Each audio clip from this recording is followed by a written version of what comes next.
Welcome in, ladies and gentlemen, to another edition of All Access AM. I am Billy Embody. Thanks for joining us. We've got a ton to get to on the show today, so thrilled to have you guys here with us.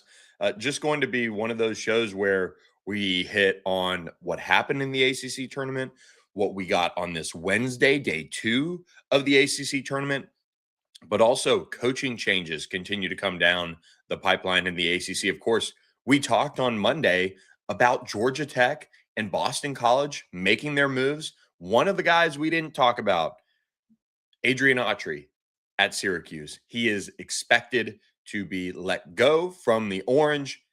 Announcement, according to John Rothstein, expected today. So we are watching that. That's been confirmed by our crew at On3 and multiple people across the industry now, and was kind of expected as well.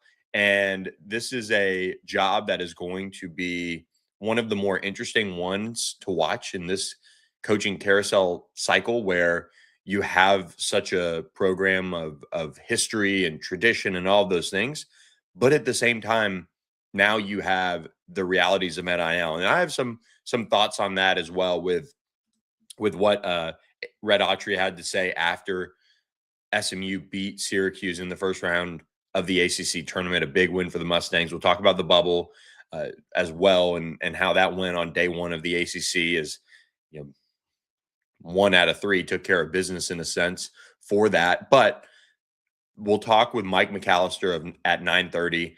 He covers Syracuse for 24/7 Sports. He's a good friend of the show. He'll be on. We'll chat Syracuse with him. Adrian Autry, maybe slip in a couple of questions about how the football team is doing as well. And I have some thoughts on as well the overall landscape of this ACC tournament as we're seeing it unfold. By the time we end this show, it'll be very, very close to tip-off time for round 2 of the ACC tournament. It'll get going at 11 a.m. Central Time on ESPN, with 4 games up for grabs this morning into the afternoon, so to speak, with an evening with games going all the way to tip off at 8:30 p.m. Central Time. So thrilled to have you guys with us on All Access AM. Do me a favor, please. Subscribe to our channel, All Access AM. There's the QR code for you up in the top corner of your screen. If you're watching on your computer or if you're watching wherever, just make sure you hit that subscribe button for us on YouTube. That's where it helps us the most. Of course, we'd love to grow our Twitter following. So hopefully you guys watching on Twitter, wherever you are, continue to enjoy what we got going on here at All Access AM. This is a ton of fun for us to do day in, day out. And it is one of those things that we're watching the ACC family help grow it. And that's a lot of fun too. So we have a lot to talk about on today's show, and thrilled to have you with us, and thrilled to have one of our key sponsors, of course, presenting our Wednesday show, and that is OPW Solutions.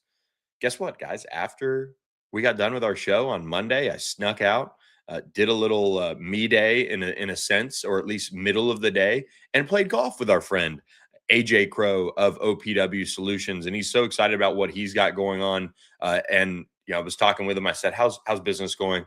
And he said, look, we got through snow and ice control for our businesses, and we thought there might be a little bit of a break. Sometimes there's a little bit of a lull in that business world for him on making sure people's landscaping is all ready to go. But no, just the way the weather has been, it's jumped right back into that just whole, all right, servicing the yards and making sure all the businesses are looking sharp and up and running and all of that. So you have a good aesthetically pleasing exterior for your customers to walk up to.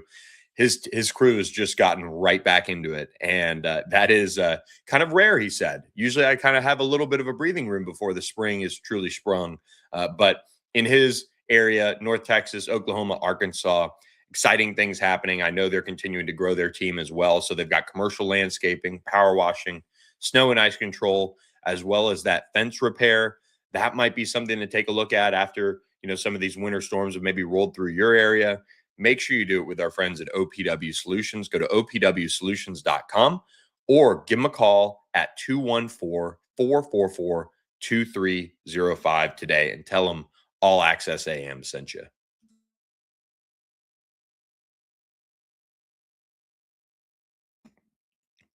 All right, we continue on All Access AM. Let's jump into the games from Tuesday. Let's do that because I know we're gonna have Mike McAllister on at 9:30. Excited to have him join us. He's been a great friend of the show for a long time. Jerry Morphew, I'm really excited about today's game. Good morning, Billy.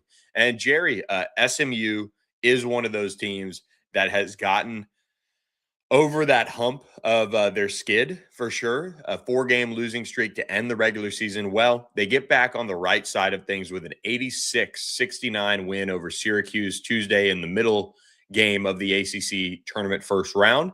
And they do it with a 25-point night from Boopy Miller. They also got a huge outing from Jaden Toombs, the highly touted freshman who had a double-double, was kind of on triple-double watch. And now, because of this win, SMU gets to play Louisville in the second round. And a Louisville team, and we'll preview this game in just a moment, but a Louisville team that is going to be missing Michael Brown. That game at 1:30 p.m. Central on ESPN, and a major opportunity there for SMU to really, I think, kind of maybe close the door on what is an NCAA tournament bid. You know, it got certainly it is dicey as it stands because they're on the bubble. They are the last 4 in. They're part of the first 4 group, according to Joe Lenardi and all the bracketologists that we follow, including our own James Fletcher. And that is a good spot to be in coming off of that first day. They needed that win. They needed to get over that hump, so to speak, and they were able to do that. And when you look at SMU and you look at what they've been able to accomplish this season, the 4-game skid has been dramatically difficult on this team without having BJ Edwards in the fold. He's probably not going to play in the second round against Louisville today. And now that they've gotten that win, and you saw Virginia Tech and Stanford lose on Tuesday, it makes a lot more sense, I think, to see SMU maybe not push it with him. Like almost play the numbers game of, hey, we're without BJ Edwards. We're still a good team. We just had to figure ourselves out. And I still think this is a very different conversation if SMU makes half of their free throws at Cal and they come away with a win. It just has a different feeling of a 3-game slide versus a complete destruction. And then you had the games play out the way they did down the stretch. But look, the committee is going to look at that team sheet and they're going to see a 4-game skid. And they're going to see losses to teams that, between being on the bubble and Cal and Stanford at those points, and then Miami, who's a top 25 team, and a Florida State team that is playing as well as anybody, it seems like, really down the stretch, even though they lost on Saturday to Louisville at home without Michael Brown playing for Louisville. It's still or excuse me, that was Miami that lost at home against Louisville. But Florida State, they're playing as well as anybody. But when you look at what SMU lost to, I mean, they're losing to teams that are competitive. And so for them to get back on the right side and beat a Syracuse team that they really should have found a way to beat up on the road earlier this year, but they didn't. They came up short, and a really difficult loss for that team when it happened. But SMU was able to come away with a win. That was most important. They went into halftime with a lead. That was their first lead in almost 3 full games, not the singular moment halftime lead, but just having a lead at various points throughout the first half. And then in the second half, the offense took off and SMU just pulled away. And that's in part because Deron Pierre Jr. kind of woke up. Boopy Miller, Jaden Toombs really had an impressive game as a whole and just what they were able to do. Jaden Toombs had a double-double at the half. Samet Yigitolu finished with 12 points, 11 rebounds, so he had a double-double. All 5 starters for SMU finished in double figures. SMU had 0 points from the bench. So they worked their starting 5. But here's the thing. Here's the difference. And Andy Enfield, I think, did a really nice job of managing this. The only starter that played above 36 minutes was Deron Pierre Jr. He played 39.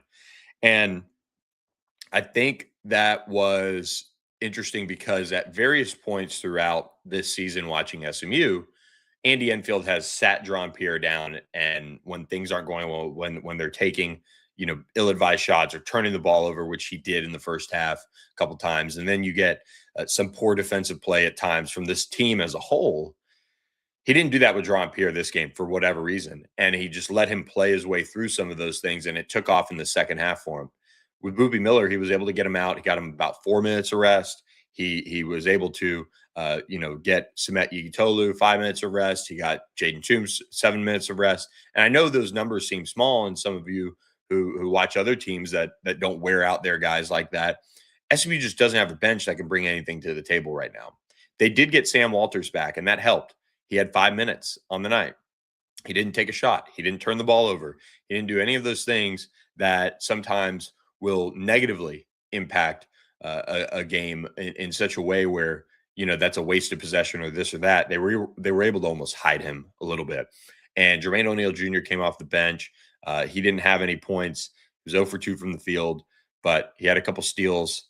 He had a rebound. Just able to do a little bit in a little bit of a different role. I thought the adjustment to the big lineup for SMU, that's the lineup that I thought they were going to roll with this season. And I think, this is my opinion, as SMU, if they're able to advance in this tournament, even if BJ Edwards comes back, SMU needs to stick with that lineup. That starting five. That's what it was going to be before the season, before Jaden Toombs got hurt. And then you have the BJ Edwards emergence, and so they're not going to switch away from that. Their starting five during the regular season was one of the most dominant, group of lineups in the country. So you do have to weigh that. But when you get into the tournament and there's that kind of grind, you're playing every other night if they can get in, and especially when you're looking at today, if BJ Edwards was even remotely able to give you 5 minutes, you're looking at a lineup that gives you that size advantage that I think SMU really could have used throughout the season. And if Jaden Toombs is going to play like that, or at least give you that opportunity to have a game like that, you're in such a good situation there. So I think SMU has to really take a look at that and see if that's something that they want to go down that road with, and see if that's worth pursuing, because it was that good. I felt like it's a really, really talented group. It's just unproven together. So that's something that SMU is going to have to think about if they get into the NCAA tournament, assuming they do, and they're able to get a player like BJ Edwards back. I know the first inclination for Andy Enfield and the staff is going to be, okay, well, let's put out what got us here. And I think that's not necessarily the right move. And I've been watching this team potentially take some changes or have opportunities to make changes and then see how they go. This is that opportunity. I think I really do. I think they should go with this lineup, even with BJ Edwards coming back. I just think it gives you a size advantage at all 5 spots outside of Boopy, and it just gives you a different feel. And SMU had an improved, display of defensive, efficiency in a sense too, holding Syracuse to 69 points. They shot 26% from 3-point range. It's not necessarily a team that's like, oh, wow, look at that, but it's a start. That's where the defense has been all year for SMU. They'll face Louisville. Michael Brown was kind of still coming off his injury earlier this year when they played in the first time. SMU lost at Louisville. Really disappointing game. SMU didn't share the ball at all. That was kind of the story. I think they had something like 17 turnovers. It was an insane number of turnovers, I think, up there at Louisville in that loss. And then Louisville comes to Dallas, and SMU pulls away and ends up winning by 10 in a big game for their resume, as that was a top 25 win for the Mustangs as well. And they get this rematch in the rubber match at 1:30 p.m. Central on ESPN today. And without Michael Brown, likely without BJ Edwards in this game, both teams are going to have to need players to step up. Both teams are very safe, or excuse me, should run that back real quick. Louisville is very safe in terms of the NCAA tournament. SMU, with a win over Louisville in this game, I would think would punch their ticket to the NCAA tournament, barring a bunch of other bid stealers here down the stretch. But they've just got to get through this one and find a way to make that one happen. So I'm intrigued to see how that game plays out. It's a game that should be a lot of fun to watch. It should be up and down, and I think we're in for a treat if that's the case. So we'll certainly keep an eye on all of these matchups, four of them. NC State versus Pitt leads us off at 11 a.m. Central. Florida State against Cal, 6 p.m. Central Time on ESPN2. And then Clemson takes on Wake Forest in the 8:30 p.m. Central Time game on ESPN2. So how'd we get there? Well, an incredible game to kick off the ACC tournament as Pitt took down Stanford and burst their bubble. 64-63. Pitt gets a putback at the buzzer as DeMarco Minor made that basket on the rebound to send Stanford back to the West Coast with their bubble burst, going to the NIT without a doubt, assuming they accept and all of that type of stuff. Ibuka Okorie held to just 14 points. I mean, it was rough. And here's the issue, right? When you play the ACC tournament in Charlotte for Stanford, and I'm interested to see how it goes for Cal. Cal's got the extra day, but you have this travel from the West Coast all the way to the ACC tournament. I wonder how all of that played out. Like if Stanford, when they wrapped up against NC State, if they stayed. I don't know. I don't cover Stanford on a day-to-day basis, but if you played at NC State on Saturday, did you just stay out there? And maybe somebody in the chat, if they want to do some research as we're sitting here and find out, that would be awesome. But you have that game that finished out there on the East Coast at NC State, and then for Cal, you finished at Wake Forest in their regular season finale. So I would hope that they've been out there for a minute now, that they didn't fly back and then fly back on Monday. I can't imagine they did it that way, but still, you're kind of off of your time zone in a sense. This is a full-blown kind of away game setting, and Stanford just wasn't able to do anything. Again, 14 points for Okorie, 5 of 10 from the field. Just really, Pitt stepped up defensively. I mean, they did a really, really nice job. Stanford just looked kind of like they were nervous in a sense, like the way they played. They didn't play with any aggression in a sense. They really didn't do anything that was like overly impressive. I thought that Pitt had a really, really good game plan for slowing down Okorie and what they were able to do in that respect, and they come away with a win. And the sad part is there's really not much more to say because Stanford's going to go to the NIT or get a bid to the NIT now. Pitt, Jeff Capel, what's his future? Does this delay that for another day? That's a question that I have, of course, and we'll see how their game plays out later today against Florida State or not against Florida State, but against NC State, another team that's been on a skid as of late. But Pitt was able to burst Stanford's bubble, and they weren't the only ACC team that got their bubble burst. Wake Forest beat Virginia Tech 95-89. And look, we talked about on the show how Wake Forest doesn't have the resources, doesn't seem to have the want to right now to be back to some of the level of basketball that they've enjoyed at various moments throughout the history of their program. But they won they've won now 3 of their last 4 since the news that Steve Forbes is returning. I think they lost the first game. I think they lost to Boston College when the news broke where he was going to return. And then they beat Syracuse. They lost to Virginia. They beat Cal, and then they beat Virginia Tech. So they're kind of on a little bit of a roll, and certainly have an opportunity. And I think with this chance to play a Clemson team that didn't necessarily close incredibly well down the stretch, is the Clemson team that Wake has already beaten this year. So that's something to keep an eye on. Clemson's sitting there 22-9 as a whole. They're in the NCAA tournament safely, but this is a team that is entering today having lost 5 of their last 7, and they had the extra time off.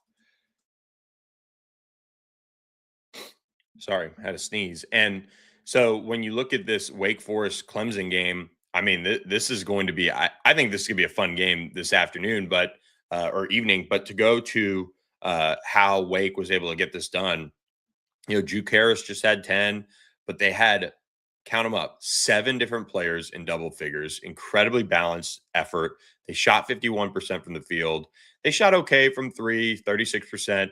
They made 27 of their 30 free throws, 90% on the day. They were able to limit their turnovers. Virginia Tech, on the other hand, had 13.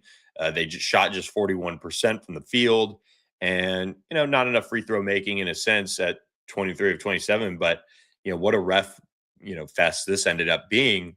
But for Wake, they've shown a lot of fight down the stretch for Steve Forbes to kind of show that it was the right move to keep him and kind of make people like me look a little silly in a sense.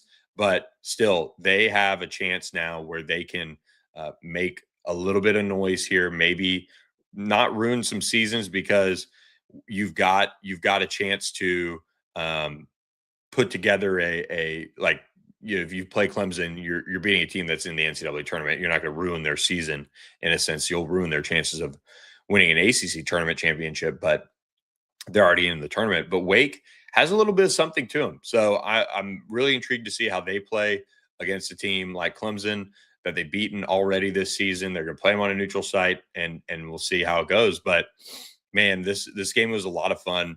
As the overtime session got underway, and we saw so much action there in that, and they were able to come away with it to close out the night with Miles Colvin leading the way with 18 points. And it was just a really, really fun basketball game, a great first day of ACC tournament play. And this now pops the bubble for Virginia Tech as well. So they'll probably be going to the NIT again. For Mike Young, just almost not good enough. And we'll talk about Adrian Autry here in just a minute with Mike McAllister, who's going to join the show. But similar to a Wake Forest, similar to all these jobs that are opening, and a lot of the conversation around these jobs, there's not the resources just aren't there.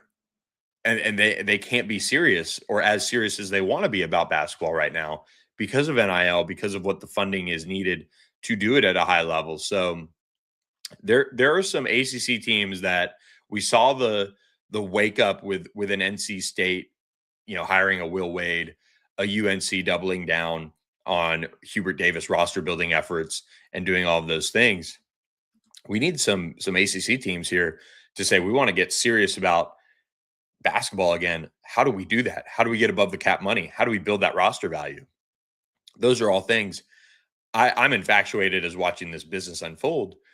But the ACC is such a good league, and they're going to get probably 8 teams in the tournament here, assuming SMU can sneak in there, and that's great for the league. But it's almost like the league's doing it with a little bit of, like, for some teams, like a hand tied behind their back. You know what I mean? Like Clemson being in a tournament team, doesn't shock me. Miami in year one, Jay Lucas, like that's impressive.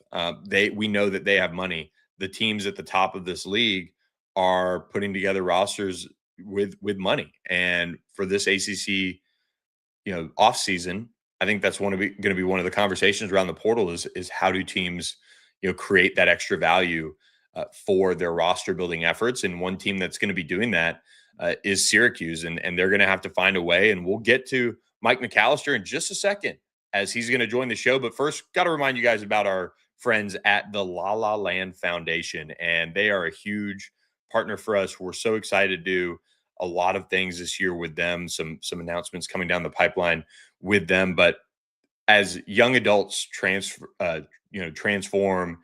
into full-blown adulthood from the foster care system, there's that guidance, that help. That's what the La La Land Foundation helps provide. And whether it be monetary donations, in-kind donations, corporate sponsorships, there's mentorship opportunities. You can volunteer. There's so many things that you can do with our friends at the La La Land Foundation. It's all about spreading kindness. It's all about building the next generation up in this country, and really help them accomplish their dreams and goals, and get to where they want to be. And to do that, sometimes you just need a helping hand. And that's the great thing about La La Land Foundation, is it's all just built on kindness. So that's what they encourage. And that's what we encourage you to do, is go to lalalandfoundation.com and learn more about how you can get involved today. So we appreciate all of you guys who have done that so far this year, and we'll continue to share all the good news around what they're doing in the space. So we appreciate them. And now really excited to be joined by one of my good friends in the industry. That's Mike McAllister, covers Syracuse for 24/7 Sports. Mike, how you doing this morning? It's coaching search season. It sure is. Yeah, we'll say good friends, even though you abandoned us at 24/7, but that's okay. That's okay. Hey, Just I love being able to reach out now, because it seems like all of the weapons are starting to be put down across this industry. Oh Despite my gosh, the craziness between the wars back and forth and the comments and the jabs, and I'm just like, come on, people, like let's. I don't know. We've got enough competition, like up here at Syracuse. I get along with pretty much everyone in media. There's plenty of room for everybody, so there's no need for any of that. But it's nice that most of the people that I had relationships with at 24/7 that have left to go over to Rivals on 3, that I still have good relationships with, and you still feel comfortable calling them if I want to bounce an idea off them or have a discussion with them. So I think most of the time that's kind of the way it goes. Yeah. And look, a lot of discussion around Syracuse now, and I had to reach out to you. 49-48 in 3 seasons for Adrian Autry. Doesn't get it done. They don't go to the NCAA tournament in his time, and Syracuse is going to move on. What's your initial reaction to the news that Red Autry's out? Not surprising. I think most that follow Syracuse had expected that to be the case, as kind of was obvious with the season going along that that's kind of the way it was going to go. And ironically, after they won that game against SMU, they didn't win the rest of the year, and then SMU ends up getting revenge and ending the season. But I put this stat out shortly after the game ended last night that Syracuse beat Florida State early in the season, early in the ACC schedule, and improved to 12-5. And at that point, they had a resume that was, I would say bubble worthy.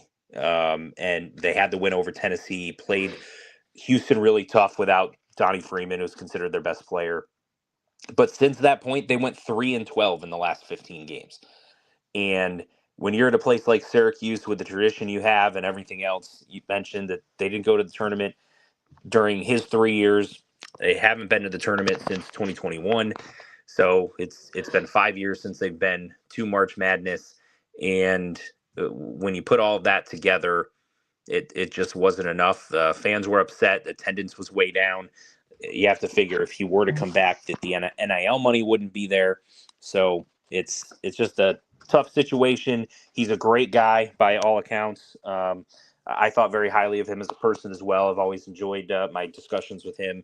And, he's an alum, was a great player, longtime assistant coach. So when that guy fails, when he's one of your own, obviously it hits a little bit different. And as Syracuse gets into this coaching search, it is going to be fascinating to see how it unfolds for them.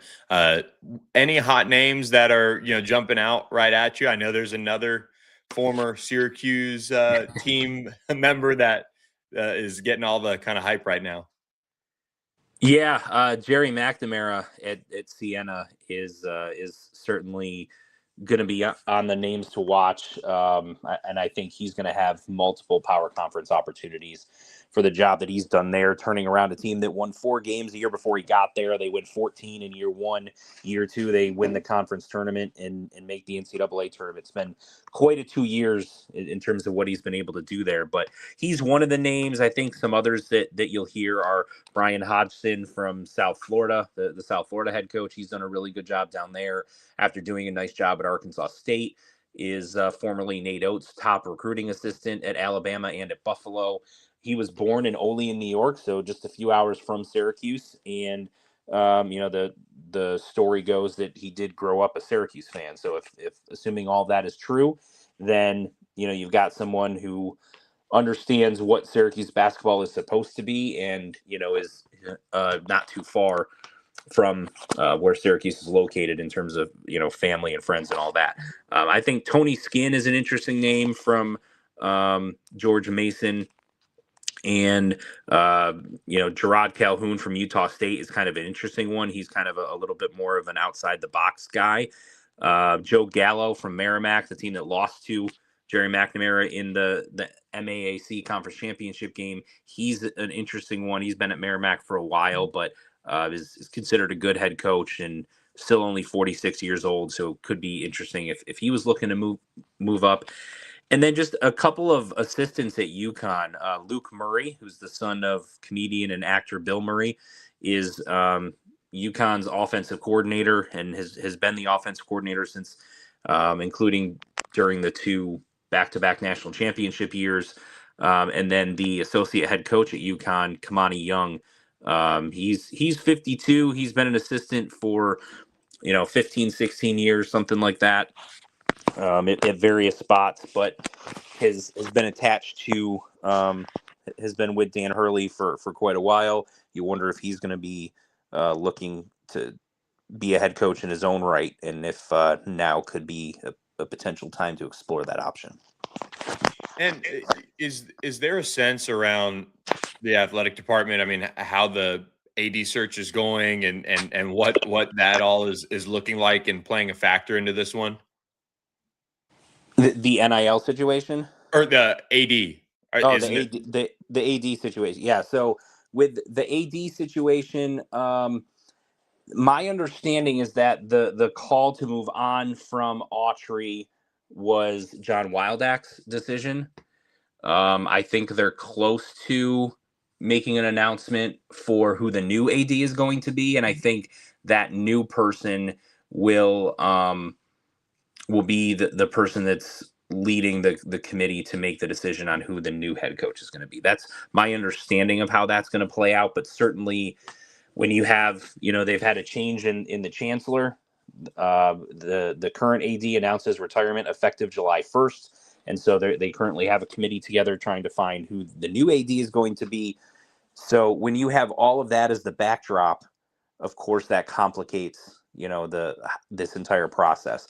But I think they'll put a committee together. I'm sure they kind of already have an idea of who that committee is going to be comprised of, and they'll do a search, do their due diligence, and try to find the person that they think is the best fit for Syracuse. You mentioned the NIL situation. I know it was a large focal point yesterday at the press conference post game with Adrian Autry, and probably has been a huge talking point up there among the media crew and the fan base. This is a historic job. This is one of the top fan bases, top jobs in college basketball, and you should be able to kind of get whoever you want in a sense when a job like this opens. But in today's day and age of NIL, where does that piece stand, and how does Q's raise that money that is needed to not only try to be successful with Fran Brown leading the football team, but have Syracuse basketball back on the map? Yeah, what's interesting is there was a report that came out that said that the roster this year, it took somewhere between $8 and $9 million to put together, and that was, I think, middle of the pack in the ACC. I think you can function on that if you have a coach that has been a winner and is a proven winner. That can certainly help you. But the report also said that was triple what they had the year before. And that means that Syracuse basketball was dealing with about $3 million of NIL money to put a roster together. And that's like back end of all power conference teams. That's really low on the totem pole and makes it very difficult for any coach. So I think the attractiveness of Syracuse as a job, as a head coaching position is there because of the brand, because of the history, as you mentioned. But any potential candidate that comes in, that's going to be the question that they're going to have answered in order for them to accept a job, which is, what is the NIL situation going to be, not only for next year, but for the foreseeable future, so that I make sure that we can put a competitive roster together every single year. Because what you don't want to do is be middle to back end of your conference year in and year out in NIL revenue. Syracuse needs to get up into the top, I don't know, 5 or 6 in the conference in NIL revenue, so that they can use that to put a roster together that will get them into a similar spot in the standings. That certainly is going to be a focal point. And I think all the donors internally are having discussions on which coaches they like, who they'd be willing to back, and all that's going to play a major role in how this search plays out as well. And when you factor that backdrop in with the AD search, I mean, is there kind of that lead dog group of donors that wants to try to make this happen, that are picking up the ball and kind of running with it from what you're hearing up there? So I've heard that there's some donors that back certain candidates or have at least an early backing of certain candidates. But, I know there's one donor, or it's a husband and a wife. A lot of the football facilities have been named after them. They're the Lally complex. John Lally, who's a former Syracuse football player, he and his wife are huge backers of athletics and the football program, and they contribute to other sports as well. But they haven't really done much with basketball. I know there's been a lot of discussion around them, mainly surrounding a guy that I mentioned earlier, Brian Hodgson, because they live in Florida, and the Lallies do, and they have season tickets to various South Florida sports, including basketball. And so they have a relationship with Brian Hodgson. So the theory was, if you get him, now you've got one of your top football donors that could potentially also, give you some financial support in basketball, which, could give you a big bump in terms of how much you have at your disposal from an NIL standpoint. Other than them and that sort of theory about how that could work, there hasn't really been any specific, this person wants this, or this person would give this to that, or anything like that. Nothing concrete. There's been some rumors about certain people backing potential candidates, but nothing concrete. I just know internally from what I've heard, there are some that have certain candidates that they like and have told the administration, if this guy is brought in, then I'm willing to continue to give what I have been, and or bump that up a little bit as well. And just from a pure basketball perspective, where did it go wrong for Adrian Autry? What does the next head coach need to bring to the table for Q's? Yeah, I think NIL is a part of it. I think he was put in a bad spot right from the start, and sort of set him up to fail in some respects, because they were so far behind in NIL, but other things around the program as well. Like, they just got a GM for the first time this offseason. So that would be something that should have been in place prior to that, right? And so having to go through 2 years of not having that, and putting them at a disadvantage compared to other programs. And then, there's certain things from an X's and O's standpoint. You can look at substitution patterns and things like that. The offensive scheme has gotten a lot of comments from the Syracuse fans, claiming that they don't run any plays or anything like that. But that's a bit of hyperbole. That's a bit of overstating things. But their offensive system involves a lot of flow and a lot of feel, and it's sort of the longer you play together, then the better you get within that offense.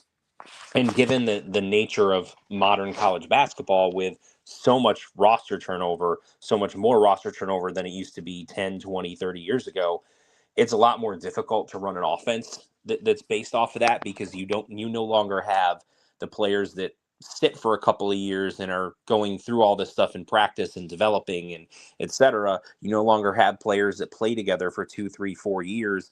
It's almost like everything's a 1-year thing, and you've got so many moving pieces every single year, that having that cohesive unit of a junior and senior laden team that have played together for the last 2, 3 years, you don't really have that much anymore at this level, because players are moving so much, and it's impacted mid majors as well, because when you have those good mid major players, they're leaving a lot earlier to jump up to the high major level. So I think all of those factors certainly played a part in it. And Autry was also a first-time head coach, and there's a couple of things there, right? So sometimes coaches develop just like players do, and it's going to take some time before he, becomes a really good head coach. It just like players, it takes some time to become a really good player.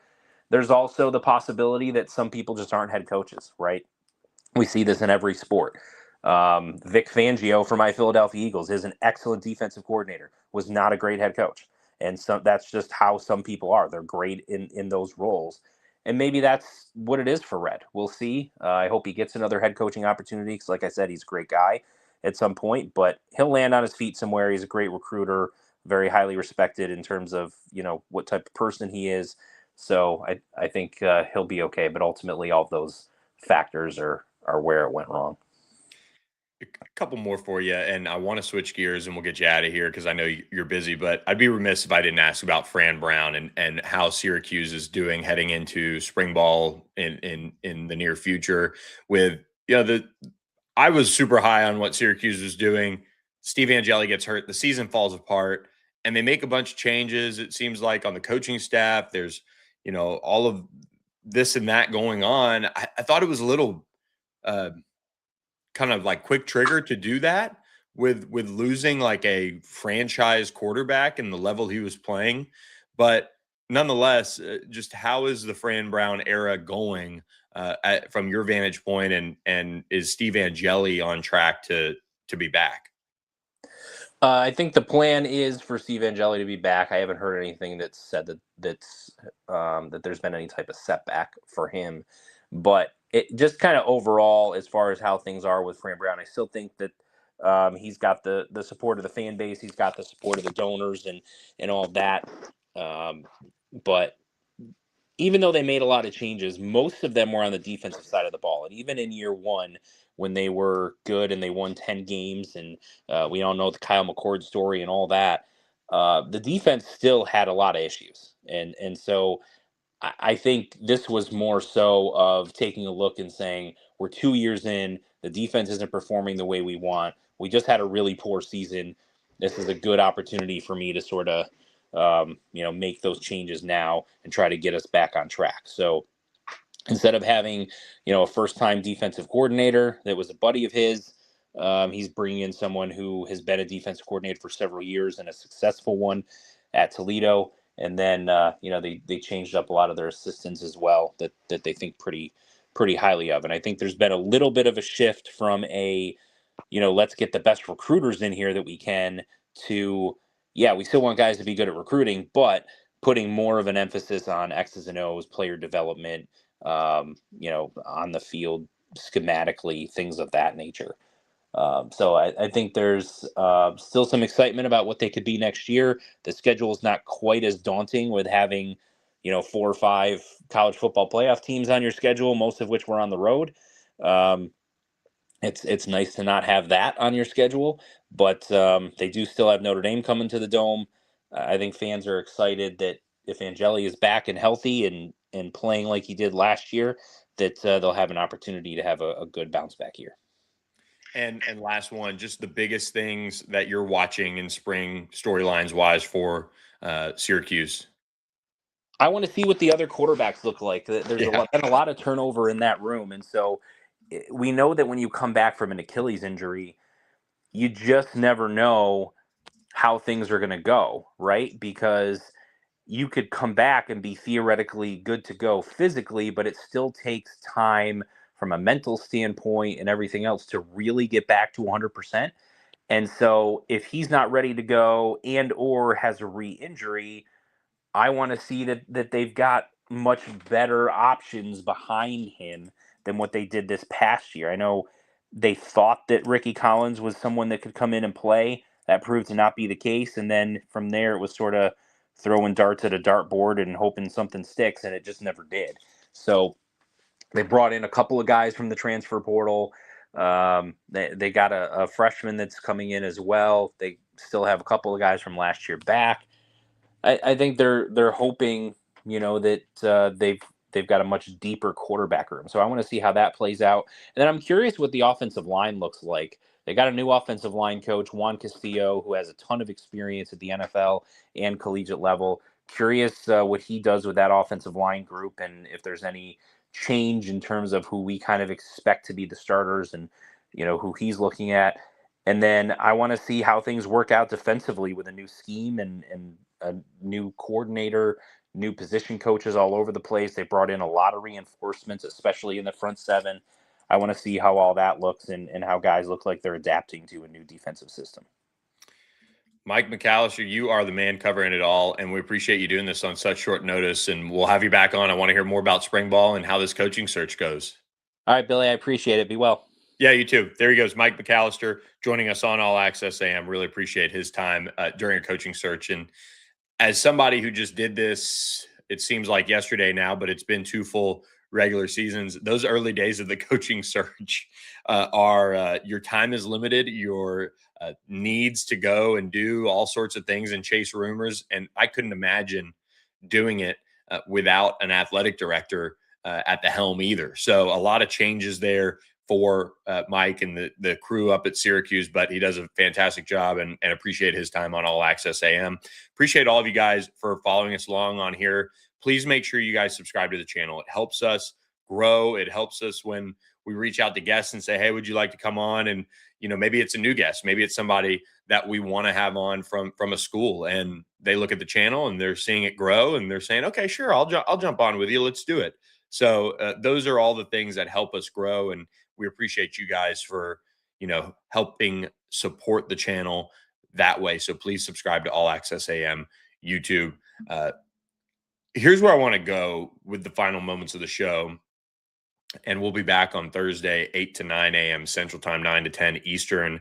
We'll have James Fletcher on, I assume, getting bracketology worked out. We'll see if we can do another stop around the ACC on our, spring practice kind of tour, so to speak. But a couple of quick notes here. And we'll start with Duke, but I'm going to start where maybe nobody is thinking about me starting with. But Daniel Jones, the former Duke quarterback, is getting close to a long-term extension with the Indianapolis Colts. That coming out last 24 hours or so. He stepped up and was playing well before suffering a torn Achilles in December. So they are getting closer and closer to that deal. He's going to be a 9-figure man, is what it sounds like. So crazy number, crazy bounce back from his time with the Giants to now. So congratulations to him on whatever he ends up getting, because he's going to get paid at a pretty high level, and his career's looking like it's on track now that he's been in Indy. So he's got to take that next step up. It's been kind of a long build for Indianapolis as a whole on the record front, but he's getting there. So that's the price it takes to have a elite quarterback. But more importantly, Duke basketball going to be without Caleb Foster and Pat Ngungba in the ACC tournament. Ngungba's been out for the last couple of weeks now with a foot injury, and with Caleb Foster also, I believe I forgot his injury. I had the tweet lined up, and maybe I've got it here somewhere. But Caleb Foster, he's our starting point guard, has a fractured foot. He is out for the season, most likely. I can't imagine him being back anytime soon, let alone being back for the first 2 rounds of an NCAA tournament run. So Caden Boozer is going to have to step up in his role, as Duke will eventually play a game in the ACC tournament. They'll be back at it, in the quarterfinals. They'll get into their action, but they'll do so with a new point guard, with Caden Boozer taking over and Pat Ngungba continuing to be out. So Duke is a team that, and this is where I think some of this ACC tournament stuff is so interesting, and it's around the country too. But when you're in, there's no reason it's unless you really want to improve your seating, unless you really, really think you can help yourself in a huge, huge way, you need your team healthy, and that's the day and age of, I think, where we are. And I know you've seen it throughout times and moments of college basketball and kind of playing in that world. But man, it seems like it's elevated a little bit in today's approach to the game and managing, these athletes that are getting paid a bunch of money too by these schools.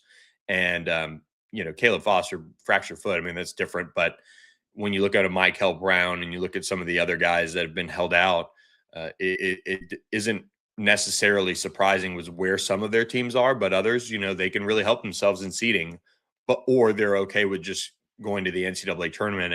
And Duke is not necessarily going to be one of those teams. Like, I don't worry in a sense because Duke is so good, in my opinion.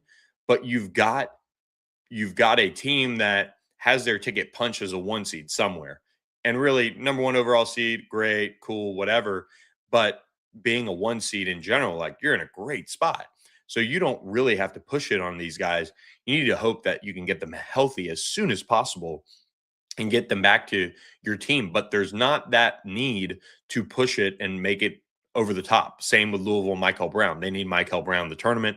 He can be a one shining moment type of guy and be that impressive with the way he can play if he's available. So they need him available, get him healthy, and see how it goes. But we get done talking with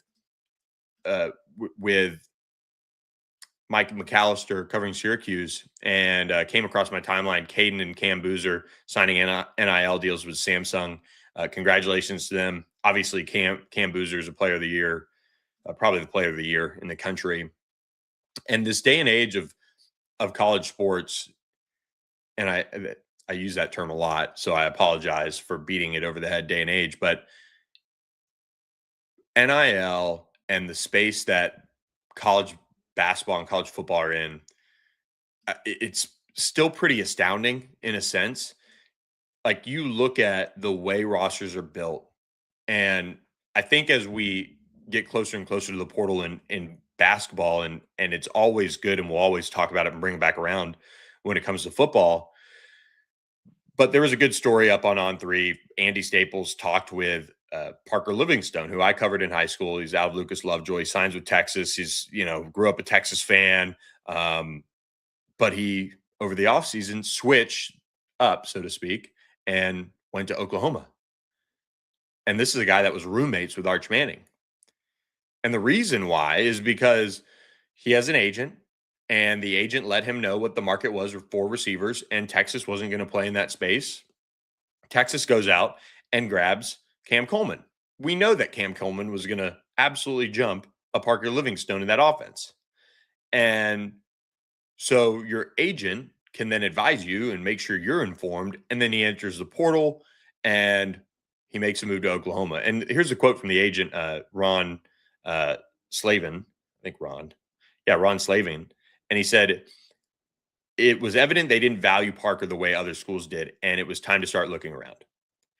And, it is the world of NFL free agency. We're seeing that. We see that. We're all conditioned with it, with the NFL. But then to go look at it in college basketball, and this is where I think basketball is in a scary place. Like, I am not as worried about football. I think for football, it's great. I really do. Like, the current setup, I know there's kind of some mess about things, and the college football playoff and the calendar and the recruiting calendar as a whole. And it's a 2-semester sport now. And what are the actual rules in place for true deals? Or, hey, can we make NIL go more efficient instead of, deals taking at least a week? And even playing in that space of 2 to 3 weeks, those things that hold things up in the quote unquote free agency period, for example. So basketball, to tie this up together, Jamie Shaw released a report, and he talked with a bunch of coaches, and it broke down the market. To get a point guard, to get an elite point guard, it's going to cost you $800,000 to $2 million. To get an elite shooting guard, it's going to cost you $800,000 to $1.5 million. A small forward, a wing, 750 to 1.3, which I think is underrated. I think people are missing the boat there. Any forward, 1.2 million to 2.5 million. Center, 2 million to 3 million. You look at some of these. You look at some of these numbers, and it's insane. And I think that in college basketball is creating this divide of a sort where you're seeing some of these rosters be built. And the reality is that some players that are getting the bag to jump up a level, to get to an ACC, to get to a Big 12, an SEC, they're not prepared. They have been the best player on their team for a long time, and they've just been able to kind of do whatever.